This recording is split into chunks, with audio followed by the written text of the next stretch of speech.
Welcome to the Imagine More podcast with your host, Abel and Nate, the podcast that takes your imagination and makes it a reality. Be sure to follow us on TikTok at EpicInvesting2 and also on Instagram at Imagine_Able_Nate. Now let's get on with our show. Welcome to another episode of the Imagine More podcast. I'm Abel Escamilla and I'm here with my co-host Nate Pineda. Hey, it's Nate. And today we have two special guests, Marizol and Omar Mendez. ¿Cómo están? How you guys doing? Oh, we're doing pretty good. Good. Thanks for the invite. So they are real estate investors here in Moses Lake. They do very well with it. And so if you guys just kind of want to introduce yourselves to our listeners and kind of give a little bit of a background and what you guys do. Sure. Well, we're a husband and wife team as real estate investors. We've been we started back in 2014. With the first investment, first flip. Obviously, prior to that, basically when we got married back in 2005, 2006, we bought our first house. Just kind of moved to a different property, and left that one was rental, just a few, and then, but more into real estate. It was back in 2014.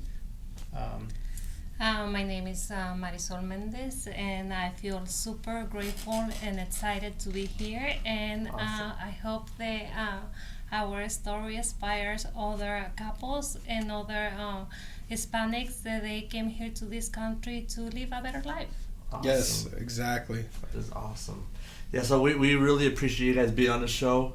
Me and Nate have been talking about it for a while. Like, we got to get Omar and Marizol on, right? I mean, you guys' story is pretty cool, and you guys have done very well with it, and it's crazy to see, and it's exciting to see somebody, kind of start from scratch and be where you guys are at now. And I mean, Marizol used to work with my wife back in the medical field, and now look what she's doing now, and it's pretty awesome. So with that being said, give us a little idea how you guys got started. Like, how did it all come into play where you guys decided to leave your normal jobs and get into real estate investing?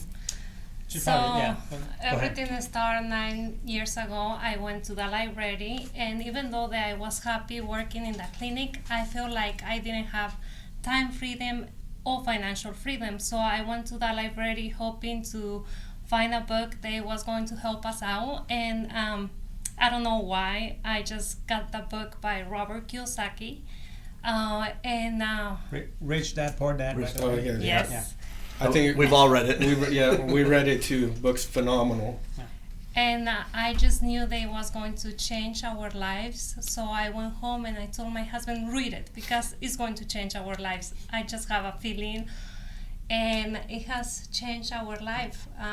Thanks to the book, now we are financial free, and we work as a couple. And also we brought our daughter as part of the team. So we feel happy, and we're here to bless others. That's awesome. So Omar, how was it for you with Marizol coming home, throwing a book at you, saying, read this book, it's going to help us? What'd you think? At that time, as the individual that I was, because I'm no longer that individual. I have better myself, obviously, thanks to my wife. She has pushed me a lot on many things. So at that time, for me, it was kind of a how do I say it? I took it as not very good. I'll be honest, right? You're pushing me again, right? But she knew, she had a vision, she had a very good plan, and of course, it took time. Actually, I don't think that I read it right away. I was always, I'm just being honest. I was always skeptical, kind of against, honestly, against reading books, against the self-development. Yep. And then it just took time. She would always keep reading, and I would just, so just gradually she got me kind of hooked into reading books. I think that's a part of our culture. The way we were raised is we weren't raised to read books to make ourselves better. We were raised to work, and then die. That's how the Hispanic culture is. And Abel and I, along with other people that we're finding out, are more looking at, we don't want to work for the rest of our lives. We want to work enough to enjoy life rather than just work and that's it. Yeah. You know, so the reading, I completely get to where you're coming from when you say you weren't really into it, because we were raised to, you know, our hands made us money, not our minds. So. Yeah, and that's kind of like going back, you know, with the Hispanic culture, it's always, you know, I mean, at least I'm speaking for myself, is, you know, for my dad and my mom, it's like, oh, if you want to have these nice things in life, you got to put in the hours. You gotta put in overtime and stuff like that. And in all reality, it's totally it's backwards. It shouldn't be like that. Like, I think we all need to expand our financial freedom by other means of finances, right? Like other means of making money, not just going and working for the big dog, right? And just being a number in a production company or a clinic, or, you know. And it's really nice to speak to other Hispanics who have that drive, right? And like, you guys again have done a great job, and you guys found out something that worked for you and you made it work, right? I mean, how many doors do you guys have right now that you guys are flipping or working on or rent? Let's see, how do I answer that? So you're more like how many projects we have going on, and what's going on right now? So right now we are, so just so you guys know, so we're, one side of our business is the rental business, and just over the years we have acquired a good number of rentals that has actually brought us financial freedom, where it has really helped us to achieve, you know, a lot of dreams and goals that we have in life. Awesome. And as far as the current project and the stuff that we have going on, we are currently building 2 4-unit townhomes here in Moses Lake. We are also building a duplex in Warden, and then we also have a couple smaller developments of lots that we are, you know, in the process of, you know, kind of wrapping things up. Yeah. You know, one is a 6-lot, you know, little development. The other one is it's a 4-lot in Freda. Wow. So. Then we just started another rehab this morning, basically. So that's about what's going on right now. So you guys aren't busy at all. You know, we're always busy. There's always a lot of things to do. There's always a lot of things going on with the rentals, with the you know, just managing projects. But we always rely on, you know, just believe in our team. One person can't do. We as individuals, we can't do much, man. You know, and so it's a team for sure. I mean, everybody who is part of your team, man, that's who makes you strong. That's so, you know, you always got to be grateful for that, and actually take care of these people, man, and just you know, try and do as much as you can for them. You know, and if you have you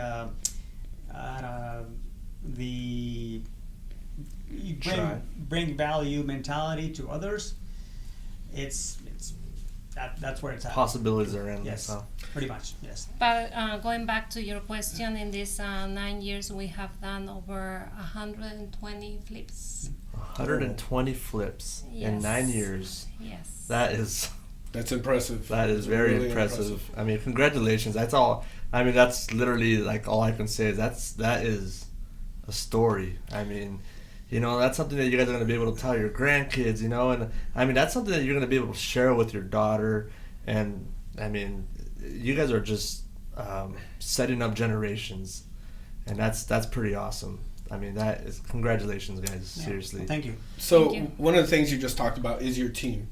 So my question is, you guys being husband and wife, and you guys being business partners, I mean, I'm married, Abel's married. We know that part's not necessarily the easiest all the time.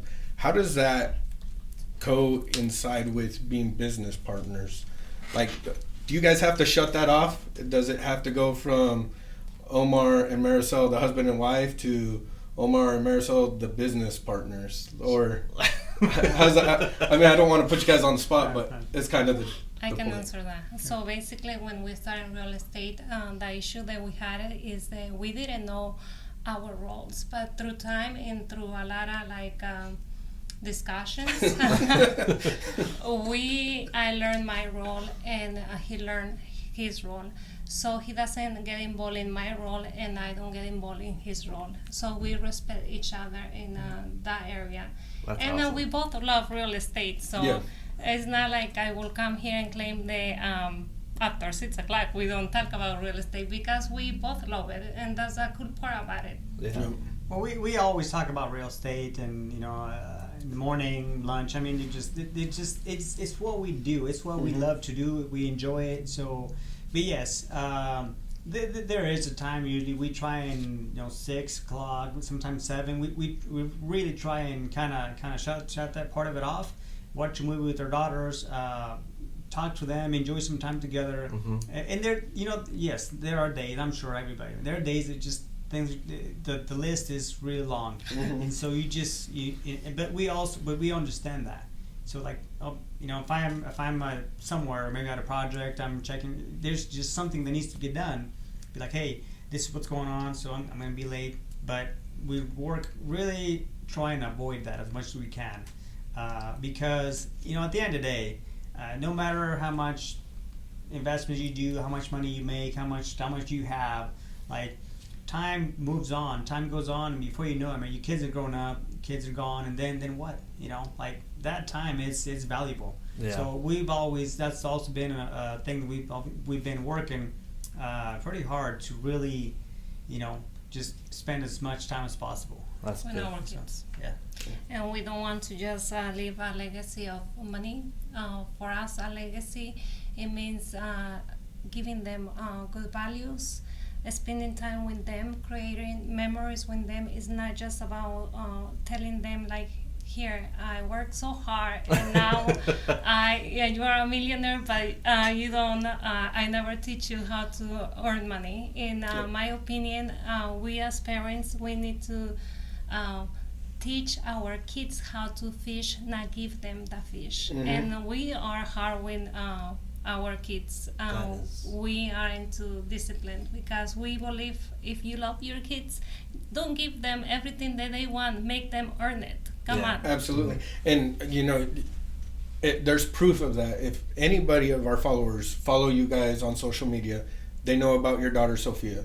Sophia is absolutely rocking it right now, only being as young as she's 16, right? 16. Yes. 16. And how many deals has she done so far? She has done 3 deals. She just finished her first flip. We partner up with her, but to say something, basically she raised the money. She raised $150,000 in 2 hours. Yeah.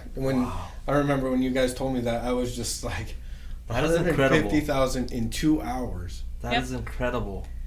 We told her that she needed to bring value to the table. She wanted 50%, and she put this upset face, but she started calling her network of people that she knew that they can be private money lenders, and they came in an agreement. We co-signed. But no, it's not only teaching her the value of money, it's teaching her the value of relationships too. She was able to pick up her phone, and because of the relationships that she built, she was able to get something done. And that's going to be absolutely, that's going to stick with her for the rest of her life. That's going to be something she'll always hold on to. So, one thing that I will say is, I really think that every parent, every mom and dad out there, I think we should really strive to teach our kids values. Just values as people, kindness, respect for others, do good things, and then teach him.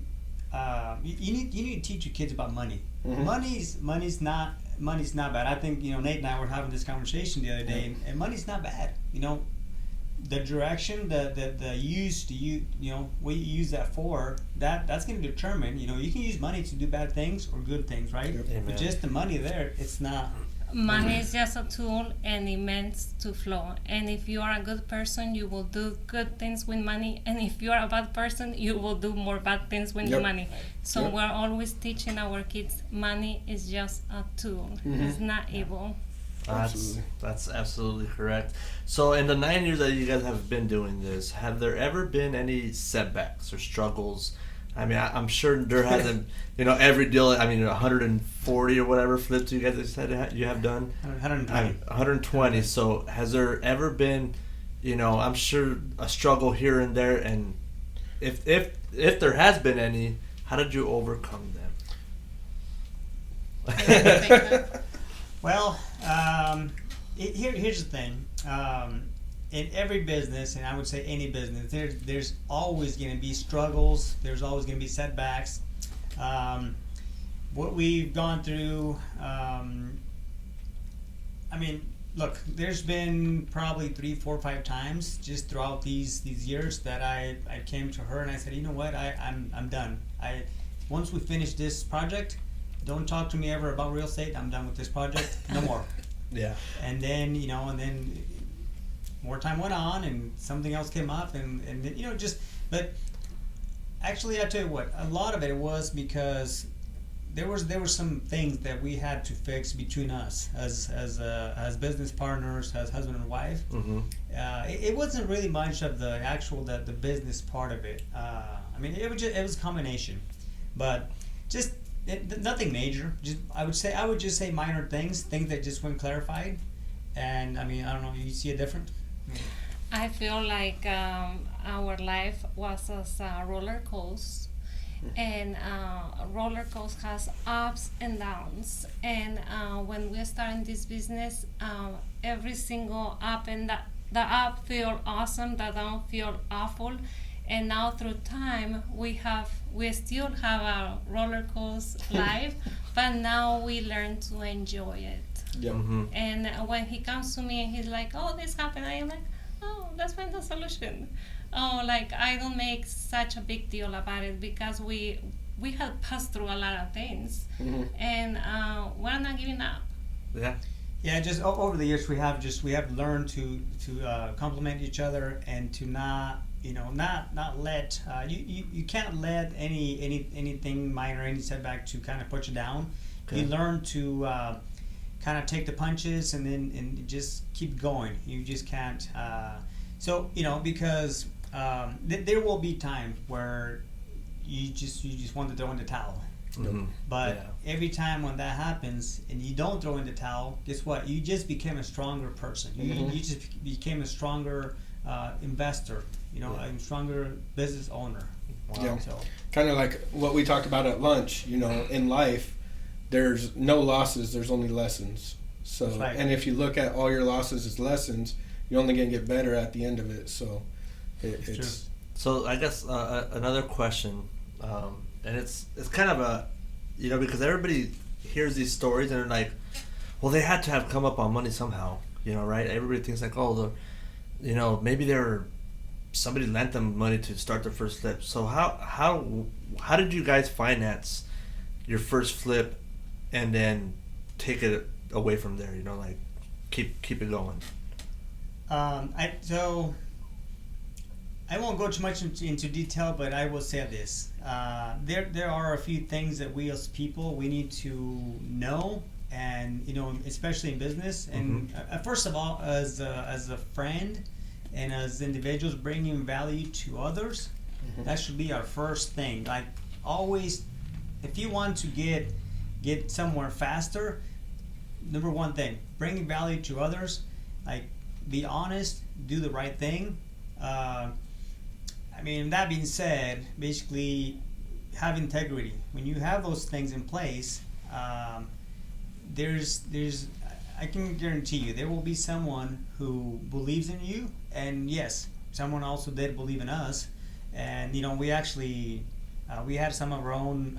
We had a line of credit on one of our properties, but it wasn't enough to actually do the purchase and the rehab of the property. So we had a private money lender go with us on that deal, and we will always be grateful for that, for those for that first deal. And now there was a few more than one. Yeah. And that's how we got kind of started and going. I think that bringing value to your group or your friends, your mentors, whatever the case. We talked about a book, The Go-Giver, And Abel, I don't know if you've had a chance to read that one. I haven't read that one. I was kind of looking if I have it back here or if it's at my house still, but The Go-Giver, it teaches you just that. It teaches you how to find success while bringing value to the table rather than just going out. Because it would be easy for me to go up to you and, Omar, show me how you did everything, But without bringing that value to you or to the team or to however you look at it, I can't expect you to give me too much. Because there's got to be a reason why you guys want to pour into me. You have to see something. You have to feel something. It's not just a given, And I feel that if I did come along just, hey, expecting you guys to give me something, I'm not going to do anything with it because it's not going to mean as much. Mm-hmm. So I definitely see where you go with that, bringing value to the table. And I think that's absolutely an awesome answer.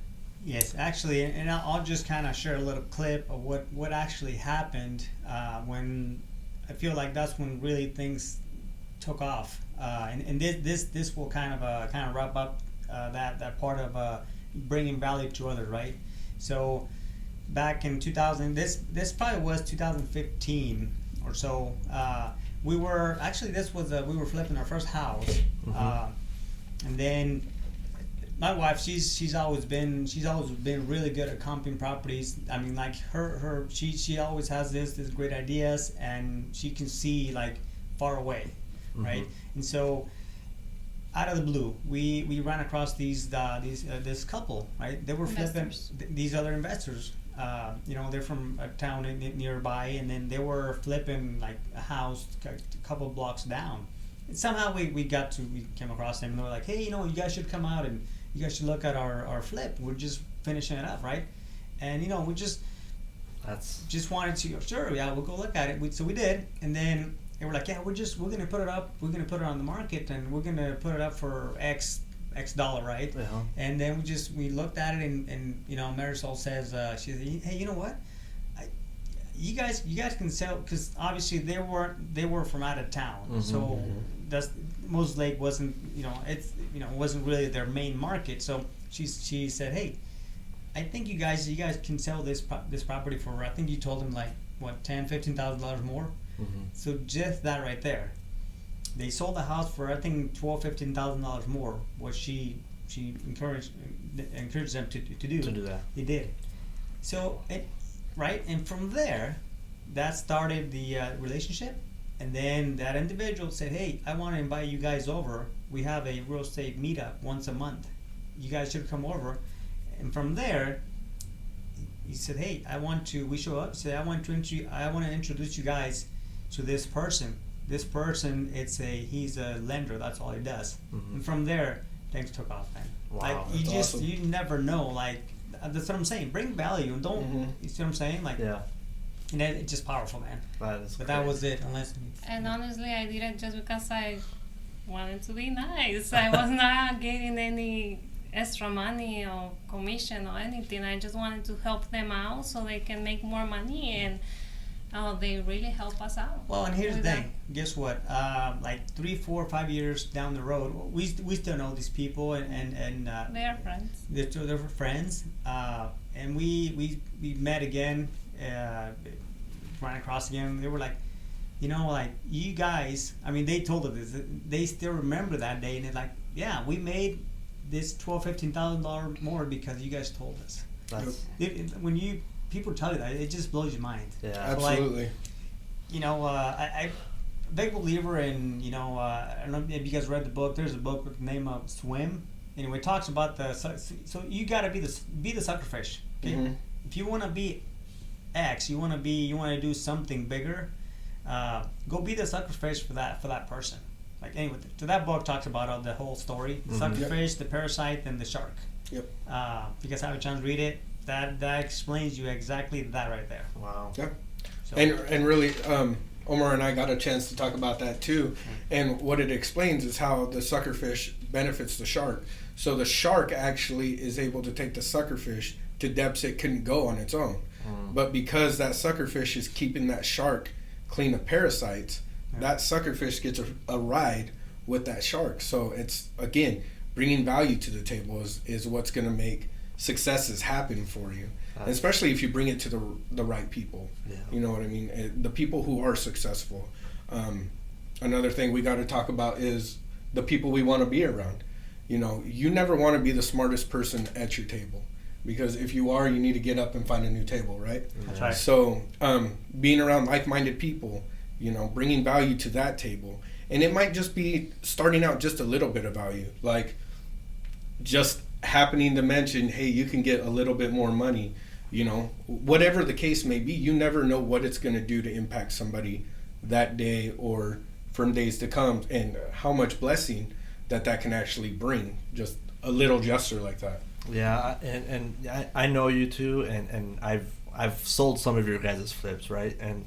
And I know how good of people you guys are, because there's obviously been some struggles where like, oh, hey, this is going on, and then the next thing I know, I'm getting a call like, oh, Omar took care of it.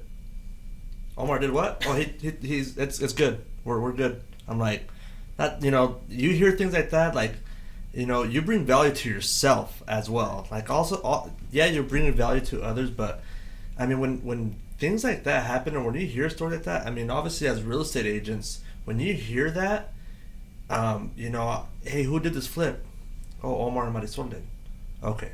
Like, you kind of have that sense of, like, comfortability, like, okay, hey, buyers, I'm telling you right now, this is done by some awesome people. They do really good work. You just have that comfortability. You have that, what could I say, that confidence, right? In that your guys' flips are done very well.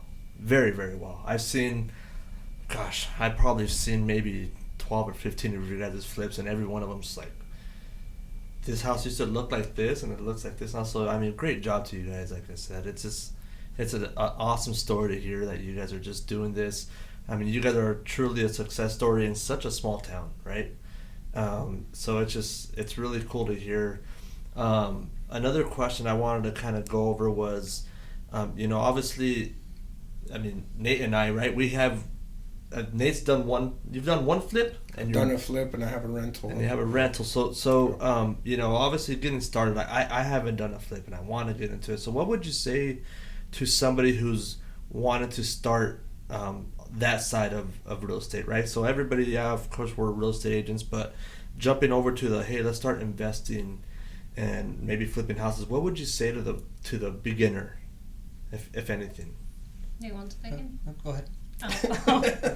You guys can both share. We got a little time. Okay, so I will say to you that anything is possible. It was possible for us, so it can be possible for you if you really want it. Just educate yourself and join a mastermind.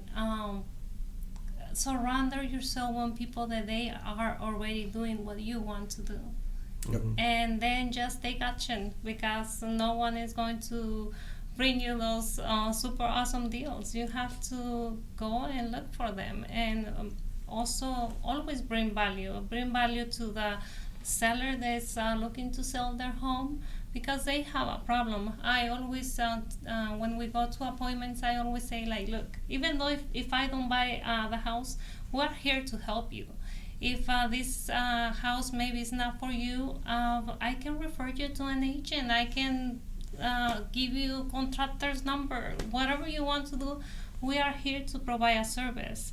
And if the numbers doesn't work for you or for us, it's okay. We're still friends. I want to still help you out. Well, the reality is that we've never bought a property from someone who wasn't happy selling it to us, or at a price, and being that the property needed a lot of work and needed to be rehabbed. Like, we've never bought a property from someone who was not willing to sell it, or to see the value that was, it's really interesting how, and then this is another conversation that Nate had. There's always many reasons why, seller wants or needs or has to sell their house, and and we always tell people, hey, there's always options, right? Do what is best for you, not for me. Do what is best for you. If you know and you feel like these people are bringing value, great. Let's make a deal. And if not, it's okay. Yep. But what will you recommend to someone that's looking to start in real estate? Start. I would say be yourself, be genuine. Always look to bring value to others. Learn. If you want to go faster, like she said, join a mastermind. Like it'll just blow your mind, man. Like it's up to you how fast and how far you want to go. Yeah. Just go to meetups. Like I said, just biggest thing is bring value to others. Yeah. That are doing more things, and it's just don't be that individual who's like Nate and I had all this. We had a really good conversation that day. I almost wish we would have just like taken the mics to lunch and had a little podcast with us. But it was, our conversation was genuine. It wasn't about business. I wasn't trying to pick his mind about anything. I just wanted to meet Omar. So it's interesting how this whole thing, how they became our guest is, I was sitting at a restaurant waiting on food, and Omar approached me and said, "Hey, I've been listening to your guys' podcast. It's been good." And it was crazy because when I walked in, they were sitting there, and I was just zoned. I was hungry. I wanted food. Zoned in. I just walked to the counter, got my stuff, and then went and sat down. And they came up and talked to me, and just the way they were genuine about the approach, the way they were comfortable just talking. You don't necessarily see that in a lot of people anymore. And I can definitely tell their successes just by the way they carry themselves, by the way they are able to strike up conversation and be 100% heartfelt. So when I did get the chance to go have lunch with Omar, it wasn't a place of me trying to pick his brain or anything else. It was just me trying to connect with Omar on a different level than just, seeing each other in passing and saying, "Hey, what's up?" or whatever, just trying to build a relationship more so than anything else. The funny thing is, I feel like I feel like I'm like I'm always like, I always want to give to people. I always want to give back. I always, like, if somebody calls me, I feel bad if I don't. I have to feel like I'm helping someone. I'm doing something. That's me, And she agrees. Yeah. And yes, and that's what it is. And that day I even asked Nate. I said, "Nate, like, how can I help you, man?" He said, "No, man. I just wanted to connect." I was just like, "Okay." Yeah. Seriously, I was surprised. But I said, "Hey, how can I help?" I mean, Yep. And she said, "Oh, I just wanted to connect, man." I mean, being on this podcast is help enough. I mean, we really appreciate you guys being on here, and you guys do a very good job, and you guys are honest, like Nate says. You guys are genuine. You guys help out a lot of people, because I think you guys, I don't know if you guys still do them, but you had a class where you're like, "Hey, come join our class. We want to help other investors do what we do," right? I mean, I just don't see that. I haven't seen that in Moses Lake ever until you guys did it. And do you guys plan on doing that in the future, or is that kind of a... I think that we will in the future. Now I feel excited because I am helping kids I helping kids I think do I need to talk about. self-development. I think I'm the one who needs to talk about that, not her. Okay. It's not. Yeah. Anyway, so she's always also a giver, right? Like, out of the blue, she says, "Hey, I want to start teaching kids values, and I'm gonna." So basically, she's like, "Hey," she told the parents, and a lot of these are family members of ours, right? Close family members. She said, "Hey, I'm gonna be, kind of helping and teaching kids, and here's a list of books. We're gonna be reading a book a month. We're gonna have a little follow-up, a kind of accountability group on Saturdays." That's been going on. And what she has shared with me, what she has learned, what she has seen. These are from 7, 8 to 12, 13, 14, 15-year-old kids. Wow. And like what she has been learning, what she has been seeing, it's incredible. And I mean, I'll be transparent. There's no money behind this. She said, "I just want to do this because I want to help these kids." And I mean, her big dream is she would like to, like, the huge dream is she would like to have like orphanages in Mexico, like many libraries for because there's a lot of small remote places. They have no school, they have nothing, right? And so that's her. And you know, and that's make me happy. That's a huge blessing. Yeah. And you know, just when you give, you actually get more. You know, without expecting anything back. That's awesome. And I feel like I was going to teach those kids, but those kids are teaching me. Yeah, I love just to hear what they are learning.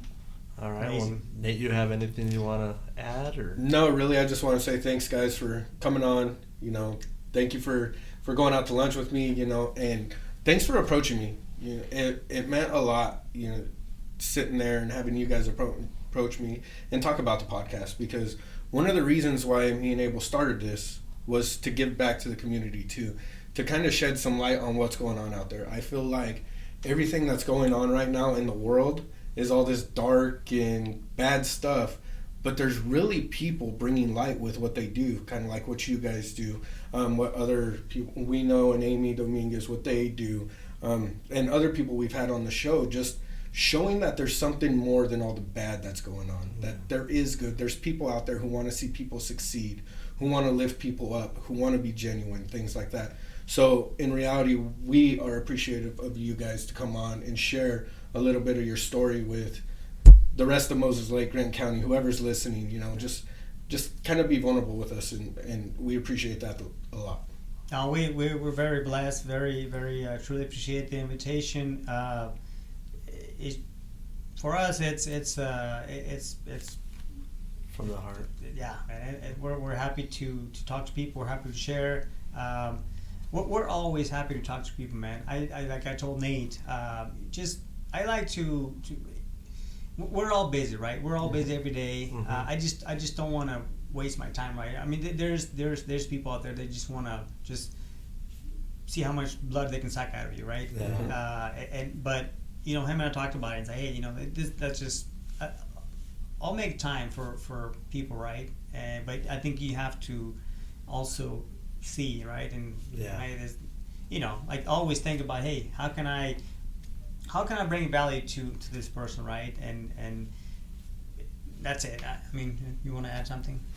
Thank you. It has been a pleasure to be in this podcast. Of course. If this really inspires anybody, man, like, go for whatever you dream, whatever your goals are in life. Go for it. Don't quit. Don't give up. If you really want it, you will make it. You will find a way to make it happen. I guarantee you. Don't give up, man. Just keep going.